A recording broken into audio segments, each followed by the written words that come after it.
you know, not only did, you know, they take well, I felt like the victory I always wanted was, you know, against an elite fighter, somebody that, you know, I thought would give me my respect in boxing. Yeah, I had the antics. Yeah, I was drinking. Yeah, I was doing all that. But one thing I don't do is take steroids, you know? And I know in my heart they set me up in that way. Ryan Garcia admits to drinking before his fight against Devin Haney, calling it part of a self-destructive spiral he's now fighting to overcome. I'm talking about when you talked about I drank and smoked during that week when I... Yeah, I do. But again, those were things that I was already dealing with. You know? I was already dealing with drinking problems and shit like that. And Ryan Garcia's journey over the past year has been a whirlwind of highs and lows, both in and out of the ring. His fight against Devin Haney last year was meant to be a defining moment, and in many ways it was, but not for the reasons he had hoped. Despite knocking Haney down multiple times and securing what seemed to be the biggest win of his career, the aftermath quickly unraveled into chaos. Testing positive for the banned substance, Osterine stripped him of the victory, turning it into a no contest. Soon after, he found himself spiraling deeper into personal struggles that had been building long before the fight even took place. You know, his little brother's posting, oh, he's gonna test positive for steroids. How the fuck do you know that I'm gonna test positive? Before the news came out. Before anybody's news come out. And then all of a sudden he's on, then it gets announced, and the next day Devin Haney's on SportsCenter, you know, talking about her. So it's like, it feels like I was set up, and it did a number on me. You know, I became very angry.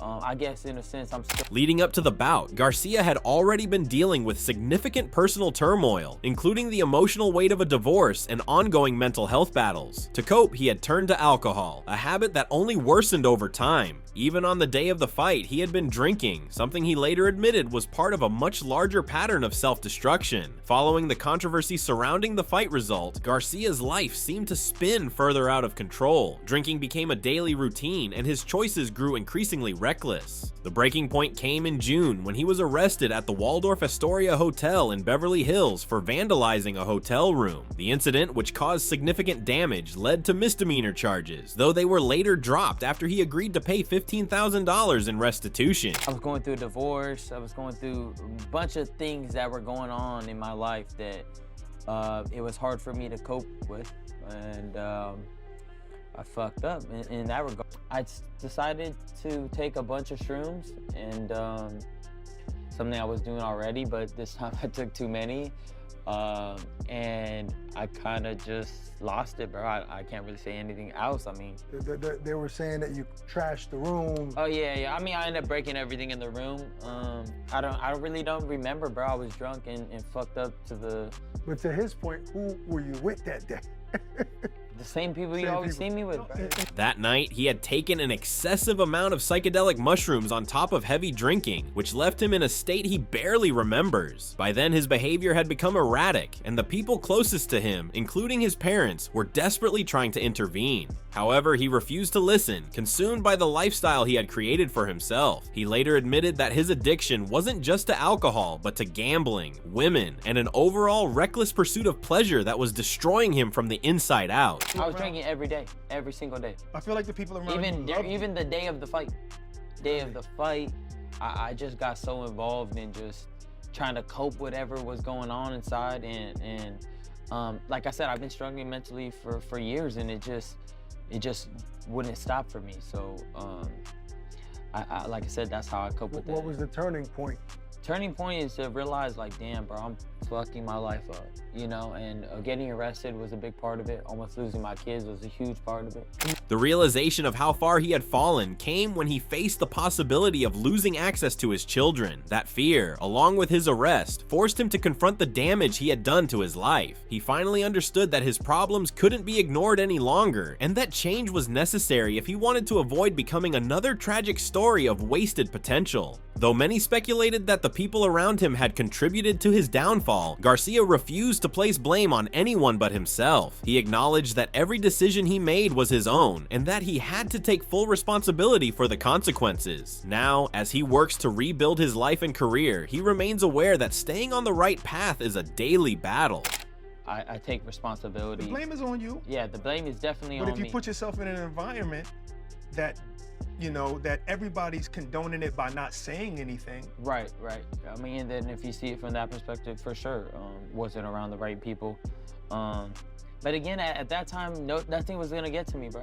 I swear, I was in a whole different universe, to be honest. And, did you think you would never come back? Oh, 100%. I didn't think I'm surprised I'm here right now. With his 1-year suspension nearing its end, Garcia is ready to face Rolly Romero on May 2nd, but attention has turned to the possibility of a rematch with Devin Haney already. Despite the dramatic nature of their first fight, many in the boxing world, including former champion Shawn Porter, believe that Haney would come out on top in a second meeting. Porter dismissed the idea that Garcia has Haney's number, emphasizing that their first encounter was just one fight and not a definitive statement on their abilities. He argued that Haney, when fully focused, is simply the superior boxer and would prove it in a rematch. He said, "I get annoyed. I've actually heard a couple people say Ryan's got Devin's number, and I'm like, how? How does that come out of your mouth? He has Devin's number? He doesn't. That was one fight, one time, big moment." Porter believes that Haney has the skill set to adjust and dominate if they fight again. He sees Haney as the more technically sound boxer, capable of staying disciplined and making the necessary changes to avoid the mistakes that cost him in the first fight. With Garcia's past struggles and time away from the ring, some question whether he would even be in the right mental and physical condition to replicate his previous performance. He further added, "We know what was involved, but I truly believe that Devin Haney beats Ryan Garcia in the rematch. I truly think that Devin is the better boxer. I think that Devin, when focused and firing on all cylinders, is just a better boxer than Ryan Garcia."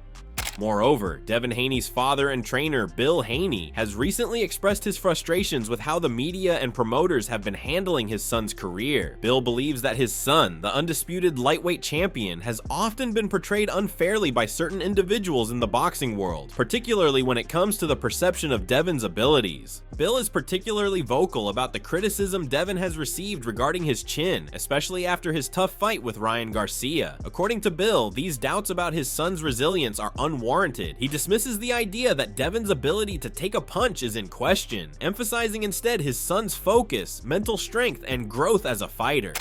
A press conference that Todd Grissom was one-sided, and he didn't describe Devin the way that he was supposed to describe him, as the youngest undisputed champion, and with the legacy, number 9 on the pound-for-pound list, with not only just, he has a granite chin. Have you seen anyone get up from a Ryan Garcia left hook 3 times off the canvas? And that Todd Grissom had to ask about his chin, question his chin. He was everything wrong at the press conference. And what they're trying to do is they're trying to not get the voice that's really going to tell the real in Devin's corner. They want to separate it, and they want to try to destroy the brand, and it's not going to work. May 2nd, Devin is going to put belt to ass to Jose Ramirez. And I guarantee you that.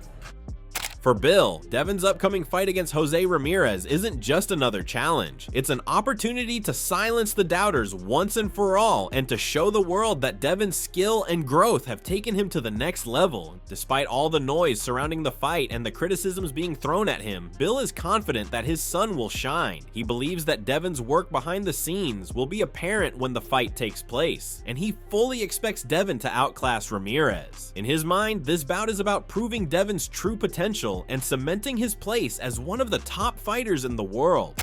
You don't become the youngest undisputed champion in boxing without staying focused. He's been focused. It took some while. It took a little bit of time to clean up the division. That he did. Moving up to 140 was just a pit stop. We're on our way to 147. You're going to see a stronger, faster, more determined Devin Haney. Oscar De La Hoya weighed in on Devin Haney's decision to face Jose Ramirez rather than immediately pursue a rematch with Garcia. De La Hoya sees it as a smart move from a promotional perspective. He pointed out that in boxing, it is rare for a fighter to jump straight back into a rematch after suffering a knockout. Most fighters take an interim fight to rebuild their confidence and assess their condition. De La Hoya explained that by choosing to fight a seasoned and tough opponent like Ramirez, Haney is testing himself, ensuring that he's mentally mentally and physically ready for the challenge of a potential rematch with Garcia. Oscar said Devin Haney doesn't want to come back against Ryan Garcia after getting knocked out. It's just not in the manual book of promoting fights, or you know, it's not in the fighter's manual book where after you get knocked out, you fight the same guy again. Like, you have to have an in-between fight to get your confidence back. For Devin to make sure that he's okay, because what if Ramirez pops him with a shot and he wobbles and he gets knocked out? That can happen. So I think that Devin wanted to test the waters against Ramirez. De La Hoya also spoke about Garcia's importance in boxing, particularly after his suspension for testing positive for a banned substance. Despite the controversies, De La Hoya is confident in Garcia's ability to return to prominence. He views Garcia as a major figure in the sport, and his upcoming fight with Romero is seen as an important step in revitalizing Garcia's career. De La Hoya believes the match will energize the boxing world, signaling a fresh chapter for Garcia and bringing excitement to the sport's fan base. And I'm happy for him. I'm proud of him because, you know, it's not easy being a champion, not easy being a fighter at this caliber, carrying the sport of boxing on his back. It's a lot of pressure. So the fact that Ryan Garcia's back, he's subdued a bit, but I like that because, man, once he comes out May 2nd, we're gonna see a beast. As the rematch talk swirls, both fighters seem to be overshadowing their upcoming opponents in favor of focusing on each other. Jose Ramirez, the man standing in Devin Haney's way, is getting far less attention than their potential showdown. Robert Garcia believes that regardless of what happens in Haney's upcoming bout, a rematch between Garcia and Haney is inevitable. Garcia's stance is clear. The controversy surrounding their first fight must be addressed, and a rematch is necessary to settle the score once and for all. The rematch could still happen. You know, it's a fight that brought in so much controversy that even if Haney was to lose, there's no reason why the rematch can't happen. You know, Jose's gonna go out there, do whatever it takes to win. I'm gonna train him. We're already training very hard. He's already motivated. That's the only thing in his mind is to go out there and win. And if that is to happen, when that happens and we're able to do it, it's still a fight that people want to see. The buzz surrounding Devin Haney's return is palpable. The boxing world is eager to see how he performs after a period of intense scrutiny. Claressa Shields has expressed her confidence in Haney, believing that his return will be a pivotal moment for his career. Shields lauded Haney's fighting style, calling him one of the best in the sport. She is convinced that Haney will rise above the outside noise and prove his greatness once again. What do you think he's got coming through, especially with the fans here who seem disrespectful to him? Oh, I didn't see anything. I just got here at the last minute, but I'm happy that Devin Haney is getting back into the ring after everything he went through. I'm happy to see him back in the ring, and I think he's still a great fighter, and I want to see more of him. In her view, Haney's detractors simply hate him because of his talent, and she fully supports him in whatever challenge lies ahead. She believes Haney's determination and mental strength will help him overcome any obstacles, and that he is more than capable of proving himself in the ring, regardless of past controversies. For Shields, Haney is a fighter made for these kinds of moments, and she has no doubt that he will rise to the occasion. That happened, but social media world, and everybody have their opinions. But Devin Haney is hated not only because of how great he is, but because of his dad. So it's a fight we all gotta deal with when you got skills. But I think Devin Haney he's made for it. As the rematch talk intensifies, boxing fans and experts alike are turning their attention to the upcoming fight between Garcia and Romero, which will play a pivotal role in Haney and Garcia's future. Andrew Tate, known for his bold opinions, has shared his thoughts on Garcia's fighting style. He commended Garcia for his fearlessness and his willingness to speak his mind. Tate also praised Garcia's left hook, noting that it is one of his most dangerous weapons in the ring. However, there are concerns about the lack of suspense surrounding this fight. Many fans believe that Garcia is the clear favorite and that the fight might not live up to expectations because the outcome seems predictable. Yeah, which fight are you looking forward to the most? Well, I think the main event's the main event, right? You got Ryan Garcia. He told me you're coming today. What do you tell Ryan? Ryan's amazing. Ryan's a great guy. He's amazing. I like that he stands up for himself. He's not afraid to say what he thinks. and he's got a pretty fast left hook also, so I really much... Regis Prograis weighed in on the Garcia-Romero matchup. Although he agreed that Garcia was the favorite, he pointed out that the fight is far from predictable. Both Garcia and Romero are unorthodox fighters, and their aggressive, wild fighting styles make it difficult to predict what will happen. Prograis recalled sparring footage in which Romero dominated Garcia, suggesting that Romero's unpredictable style could pose a challenge. He stated, "Raleigh and Ryan, I saw the sparring footage. I think that's actually not a predictable fight because both of them are so wild and both can land punches." Trainer Abel Sanchez also weighed in on the Garcia-Romero fight, offering a more technical breakdown. He highlighted Garcia's physical advantages, his size, speed, and punching power, as factors that would likely overwhelm Romero. Sanchez believes Garcia's combination of physical attributes and refined technique would lead to a decisive victory, potentially in the early rounds. However, he also expressed doubt about Romero's ability to keep up, suggesting that his style has not evolved significantly over the years, putting him at a disadvantage against a more polished fighter like Garcia. Ryan is the more complete fighter, right, Abel? Ryan is the bigger, stronger, faster, bigger puncher. Ryan looks huge compared to Rolly. And I think that size and the power is going to be the difference. I think that Rolly is not really developed from, say, four or five fights ago. He's still the same guy. I don't know who he's working with now, but... Salas. Coach Bullet has been vocal about Romero's preparation, insisting that his fighter is in peak condition. Bullet described Romero as being in dog mode, a mentality that focuses on relentless aggression and high-energy fighting. Bullet believes that if Romero can pressure Garcia from the opening bell, he may be able to create problems and potentially secure a stoppage win. No comment? Oh yeah, I do. Who you got? You know I got Rolly. Rolly in shape. Rolly in dog mode again. We're already in his head for years back, so Rolly knows how to beat him. And like I say, if he goes in shape and bring back the Johnny Taco, the centering boxing Rolly, that dog Rolly can stop anybody. Wait, you say we, so no hard feelings on that. You're rooting for the man then. I've always rooted for him. I'm never not rooted for him. Gervonta Tank Davis, a fighter who has faced both Garcia and Romero, offered his perspective on the fight. Although Davis didn't make a definitive prediction, he acknowledged that an upset was possible. He suggested that Romero's unpredictability could be a factor, but he focused more on the entertainment value of the fight. Davis expects an exciting bout regardless of who wins. Can Rolly pull off the upset against Ryan? Can Rolly pull off the upset? Yeah, do you think I don't want to say that's crazy, but yeah, hopefully, bro. Hopefully for the sake of Rolly, he pull it off. But it's gonna be a good fight. No, you think? Huh? Someone's gonna get knocked out. Yeah, for sure. Somebody get knocked out. Who hit a little harder though? Was it Ryan or was it Rolly? Because they both clearly. I ain't gonna lie, Rolly hit harder. Yeah. People be sleeping on Rolly because he been obviously.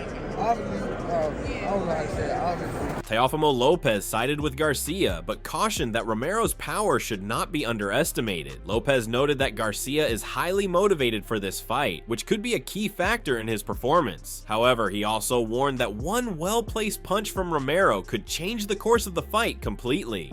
I think right now they're probably going to announce a lot of fights to be finalized. That's my opinion on that. However, I think that it's a great matchup. I think it's a good storyline for Rolly as well. And I think they're going to fight at 47. Yeah. Rolly's a big dude. Obviously, he has that power. Ryan has that right hook. Yep. So, who do you got? I got Ryan. I got Ryan Garcia. Why? Yeah, I just think that from that fight and since then, he hasn't been fighting for that long of a period and then being stopped the way he was. I think he might be changing trainers, or he might still be with Salas, but even then, but I think it's gonna be a great matchup. I think Ryan needs to be careful with Rolly's punching power, because Rolly still got power, man, and definitely could do something to Ryan with those shots. Eddie Hearn offered a straightforward assessment of the fight. He acknowledged Romero's charisma, but firmly believed that Garcia would win comfortably. Hearn did not foresee any major challenges for Garcia, implying that the fight would be relatively one-sided in his favor. You know, that younger generation. Ryan Garcia, huge name. Devin Haney, huge name. Teofimo Lopez, huge name. And do you know what? What I like about it as well, they're all in real fights. You know, I think, I love Rolly. I think he's a great character, but I think Ryan will deal with him well. Finally, George Kambosos added his thoughts on the matchup. While he acknowledged that Romero was in strong physical shape, he questioned whether that would be enough to give him a real chance against Garcia. Kambosos believed that Garcia's power would ultimately be too much for Romero to handle. He did, however, note that if Romero had made significant improvements as a fighter, it could give him a slight advantage. But overall, Kambosos leaned toward a Garcia victory. As much as I've had my shit back and forth with Ryan, it'll be an interesting fight. Not style-wise, I think Ryan will probably knock him out. I think the lead-up is going to be fun. Rolly's, he loves to talk. He's not very smart. His IQ's not very smart. So I think it's going to be a funny lead-up, and we'll see in the fight. But again, they got history sparring. That always brings confidence. You see the sparring. Rolly looked good in the sparring sessions that they put out there. You don't know that they might have an edge on him somewhere. So we'll see. As Garcia prepares for his return, the biggest question remains whether he has truly turned a corner. He acknowledges the challenges he faces and knows that his battle with addiction and self-destructive tendencies isn't over. But with the lessons he's learned and a renewed focus on his career, he is determined to move forward. So what are your thoughts about this? Do let us know in the comment section below. If you enjoyed this video, make sure to subscribe and check out some of our other videos on the screen right now.